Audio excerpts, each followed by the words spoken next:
Hey guys, it's Michael. Welcome back to Scratch Golf Academy. Today, quick video for you guys, but it's how to practice your wedges out on the range for you to have multiple different shot options with each of your wedges when you go onto the course. So for example, I have my 56 degree there. The flag up there is about 75 yards, give or take. And I'm going to show you how to develop 3 different types of shots with each one of your wedges, so that way when you're on the course, no matter the situation, you're going to be prepared and have a bunch of different shots you can hit. So first is an obvious one. It's the full shot. I'm going to hit everything towards that 75-yard flag. The first full shot is going to go much further than that. But what I like to think of as a full shot with a wedge, it shouldn't even be 100%. It should be a 90% nice and smooth swing. So when you're thinking, if you think you're swinging a little hard with the wedge, dial it down a little bit. Think 90%, and that should be your full swing yardage. And that is the first shot you should have with your wedge. So a full swing, for me, my 56 degree goes about 120 yards, right? I do hit it far, but that's how far it goes. Now we're going to talk about a 3/4 shot or a choke shot. I like to kind of combine these two. Get to a launch monitor or get to a range that has different distances to help you out, to help you dial in these distances, okay? So you can either hit a full shot with a choked grip or a 3/4 shot. Now, finessing a wedge, it can be sort of hard. And for me, I try not to think of like, okay, I'm gonna baby this wedge, you know, because usually what happens if you swing easy with a wedge, you get to the top and you super decelerate through the swing and then you either chunk it or leave it way short. That's not what you wanna do.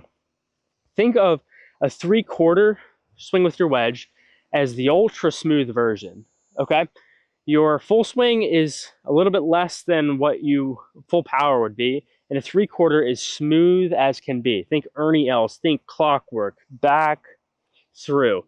And it may just not bring it back quite as far. So for me, full swing, I bring it back to about here. 3/4, maybe bring it back to where my front arm here is slightly above parallel. Bryson does the clock system. You can also do that. You know, think 9 o'clock, 10 o'clock, 11 o'clock, or vice versa down. You know, for me, I just think of an ultra smooth swing, keeping the speed through, but not bringing it back quite as far. And for me, that shot goes about 100 yards. So I decrease it about 20 yards. And you should have these 3 shots with all your wedges. Full, which goes for me 120, 3/4, 100, and then your finesse sort of shot. For me, it's 70 to 80 yards. That is, for me, thinking of a hard chip. I personally don't like the clock system. It's a bit confusing to me. I think about it a bit too much. For me, I think of as your half shot with a wedge as literally just a big chip. So I'm only bringing, if I want to hit it to that flag, which is about 70 yards, I have a 120 club here. All I'm doing is bring it back and through, kind of like a big chip.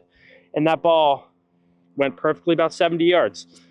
You don't need to swing as hard as you think with your wedges. Think 3 different shots: full, 3/4, big chip. And with the big chip, what I mean is you're swinging hard. A normal chip, you know, just off the green is here, you know, super simple, just pops the ball up in the air. Big chip, you're bringing it back pretty much just as far, right? You're bringing it back to about here, but you're giving it some speed. So here, back and through, right? You're giving it speed, and I think I just like the word big chip because that's what it is. It's a big chip. I don't need much effort to hit it that far. You know, for you, your distances are going to look different because you hit it at a different distance. And these are the 3 shots you should have with all your different wedges. So with my 60 degree, full would be about 105. My 3/4 would be about 90. And my big chip would be about 65, right? And then you build out your wedges from there. Again, don't be confused about this. 3 shots with each of your wedges. Build them out so you have multiple options around the green. Give it a try. Make sure to subscribe to Scratch Golf. Check me out on that golf grind. See you guys out here real soon.